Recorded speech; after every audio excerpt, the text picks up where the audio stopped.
here with Candie Cooper, and Candie is a designer and a teacher. And Candie, you have a great technique to show us with wood beads. Thank you. Hi, Katie. Hi. Yes, I'm going to show you a little bit about wood burning. All right. Are you ready? We haven't done a lot of wood burning. Let's take a look at the bracelet. So the edges of these beads are burned. Yes. And you also have a surface treatment. It's very subtle, but I like the effect. So here goes. Let me just show how this pulls apart. Because it's a coil, you're going to put it on memory wire, and then you have some chains attached to the end, and this wraps around, right? Yes. So you would fasten it around your wrist? Yeah, the idea is to give you kind of a really multi-layered look all in one piece. Well, and mixed media is so popular, so I love goes it. right with that. Okay, so wooden beads, you can get them in any shapes and sizes, right? Right. You want to go for the ones that don't have a varnish or anything on them. And what that does is actually then makes it so that your paint goes right into the wood, and then it dries really fast. And I do not spend a lot of time when painting these, Katie, at all. Okay. And I just kind of, then I'll come over here and put some gold on. So you're really just going for a shot of color? Yeah, and then you can hit it with some purple on the corners. They're all going to be different, which is what makes it kind of unique, you know? Oh, yeah. So you want to do the whole strand. However, it kind of looks tie-dye by the time you're done. And I've got this little green one, like the one in the bracelet. And what I did for this one is actually use my hole punch to just punch out a bunch of scrap papers. I love this. Such a great idea. You are so clever. I like that kind of crazy quilt effect. Definitely. And what I'm going to use is some decoupage medium. And you're just going to put a layer. I can't hold on to this, Katie. Okay, and you could also water down some white glue to use the same technique. Yeah, and then you Look just at your put dot. that on there.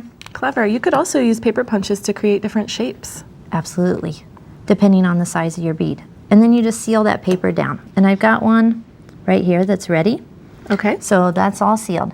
Now for the fun part. Once you do both sides or whatever you want to do, you can trick it out a little bit with... Let's do the wood burning tool. So you're just going to go around the edge with the tip. Ooh, don't touch. It's hot, right? Yeah, it's totally hot. Or you can use the linear side, depending on what you want to do. So you just touch it until you get the darkness that you want. It's super easy. Can you smell that? It smells like burning wood. Here we go. And you see how just touching that a little bit. Oh, it makes it so unique. It's totally your own. Yeah, you don't even have to paint them if you don't want to. So once you get done with that, you're going to seal them with like an acrylic varnish if you want them shiny or matte or whatever. And then now, your favorite part, time to string. Are you ready? You know I love those stringing projects. So I'm using memory wire for this, and I'm actually using oval wire, but it really fits nicely on your wrist. I love it. But it comes in different shapes and sizes. You can do necklaces, and all you're going to do is make sure first you cut off your desired length with these nippers. Yeah, you want to make sure they're the hardened memory wire shears, not your really good jewelry cutters. You'll ruin your good jewelry wire cutters. And then you use your round nose pliers, and I just make a little loop going away from your coil so it sits on top.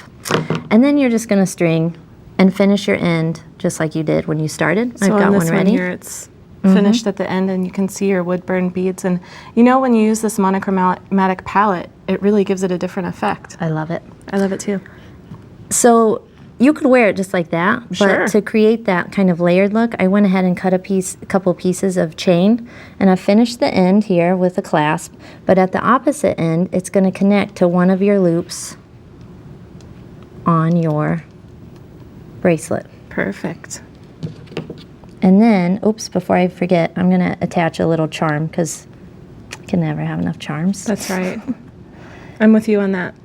And then what happens is when you put this coil on your wrist. Yeah, here, put it on me. Let's see how this works. Okay. You coil it around and then. Yeah, and then look, just keep going around. And then this clasps right here. Does that make sense? Yes, and then you do another chain on the other side. Yeah. You get this multi-strand effect. Yeah. Thank you so much, Candie. Thank you, Katie.